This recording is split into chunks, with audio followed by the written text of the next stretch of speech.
আপনারা যারা ধৈর্য সহকারে আমার ভিডিওটা আজকে দেখবেন, আপনাদের কাছে অনুরোধ একটা লাইক দিয়ে যাবেন। আসসালামু আলাইকুম, কেমন আছেন সবাই? আশা করি ভালো। আপনাদের মাঝে চলে এসেছি রেসিপি শেয়ার করতে। আশা করি আজকের রেসিপি আপনাদের ভীষণ ভালো লাগবে।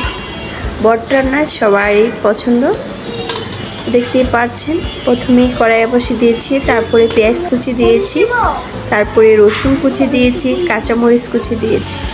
পরিমাণ মতো তেল দিয়ে নিচ্ছি।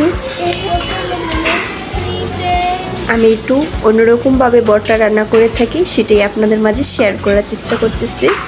আমি যেভাবে একদম নর্মালভাবে বটটা রান্না করে থাকি, অনেক মজা হয়, তাই ভাবলাম যে আপনাদের মাঝেও শেয়ার করে দিই, আপনাদের ভীষণ উপকারে আসবে যারা নতুন রাঁধুনি আছেন। তো এখানে দেখতেই পাচ্ছেন পেঁয়াজটা লাল লাল হয়ে যাওয়ার পর তেজপাতাটা ছিঁড়ে দিতে হবে, অবশ্যই গ্যারানটা বের হওয়ার জন্য। তারপরে এলাচ দিয়েছি, এলাচের গোটাটাকে ছেঁচে দিতে হবে। দারচিনি দিয়েছি, দেখতেই পাচ্ছেন, এলাচ, ঠ্যাঙ্গা, তেজপাতা। তারপরে আদা বাটা, রসুন বাটা পরিমাণ মতো দিয়েছি। এখনই দিতে হবে, দিয়ে এটা ভাজা ভাজা করে নিচ্ছি তেলটার সাথে, গ্যারানটা বের হয়ে আসার জন্য। এইভাবে আদা রসুন গন্ধটা থাকে না।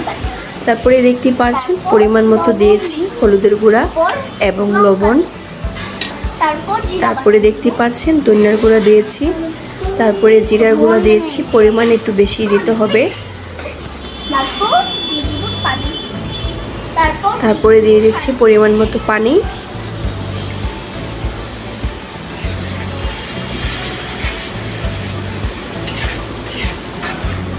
তারপরে এটাকে ভালো করে সুন্দর করে আমি কষিয়ে নেব।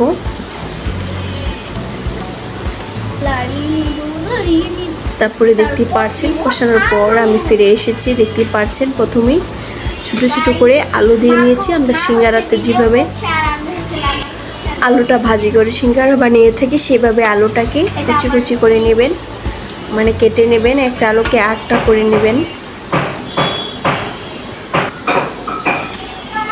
প্রথমে আলু দিয়ে এটাকে পানি দিয়ে একটুখানি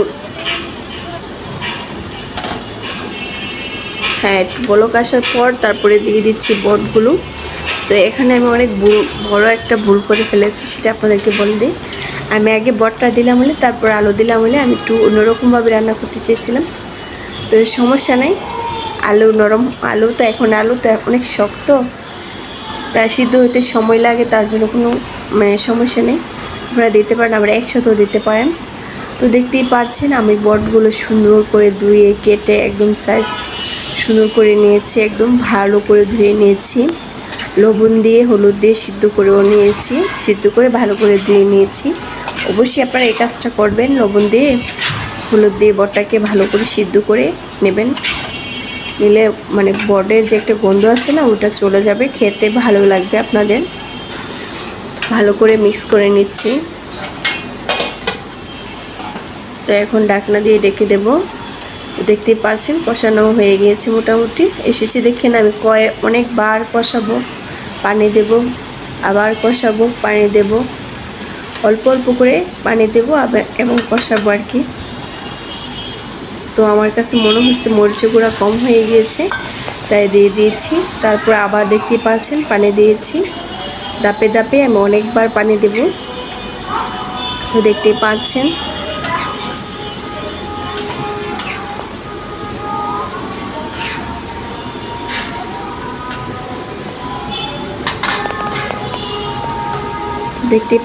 আমি আবার ঢাকনা দিয়ে ডেকে দেব।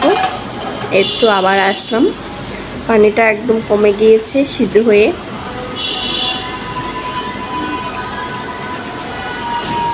বট রান্নার নিয়মটা যদি জানা থাকে, রান্না করলে বটটা খেতে অনেক মজা হয়।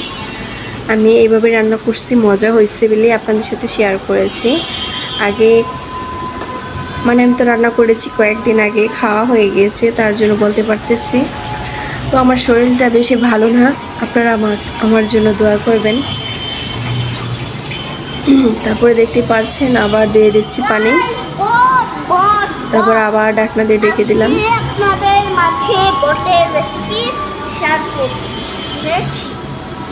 এই তো আমার বট রান্না কিন্তু কমপ্লিট।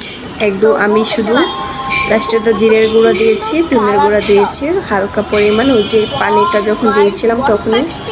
তো রান্না কিন্তু হয়ে গিয়েছে, কেমন হয়েছে কমেন্ট করবেন। যদি আজকের রেসিপিটা আপনাদের ভালো লাগে তাহলে আমাকে কমেন্ট করবেন। আর আপনারা যারা ধৈর্য সহকারে আমার ভিডিওটা এতক্ষণ দেখছেন সবাইকে অসংখ্য ধন্যবাদ। এইভাবে পাশে থাকবেন, আমাকে সাপোর্ট করবেন। আর প্লিজ যারা আমার ভিডিওটা দেখছেন লাইক দেন নাই, অবশ্যই আমার ভিডিওটা লাইক দিয়ে যাবেন। লাইক যদি দিয়ে থাকেন কমেন্ট করেন, অবশ্যই ভালো লাগে, লাইক দেখতে ভালো লাগে আমাদেরকে উৎসাহ অনেক উৎসাহ লাগে। তো কালারটা কেমন হয়েছে কমেন্টে বলতে ভুলবেন না। তো বট রান্না বলে কথা, বট তো আমার মতো আমি জানি না আপনাদের প্রিয় কিনা, আমার কাছে ভীষণ পছন্দের। আলু দিয়ে রান্না করে একবার খেয়ে দেখবেন, আশা করি আপনাদের ভালো লাগবে। কারণ আমরা অনেকেই পেঁয়াজ দিয়ে রান্না করে থাকি শুকনো করে, তা আলু দিয়েও রান্না করে খেয়ে দেখতে পারেন। যে এত মজা লেগেছে কি বলবো, অনেক বেশি ভালো লেগেছে। আবারও বলতেছি আপনাদের কাছে অনুরোধ, প্লিজ একটা লাইক দিতে ভুলবেন না।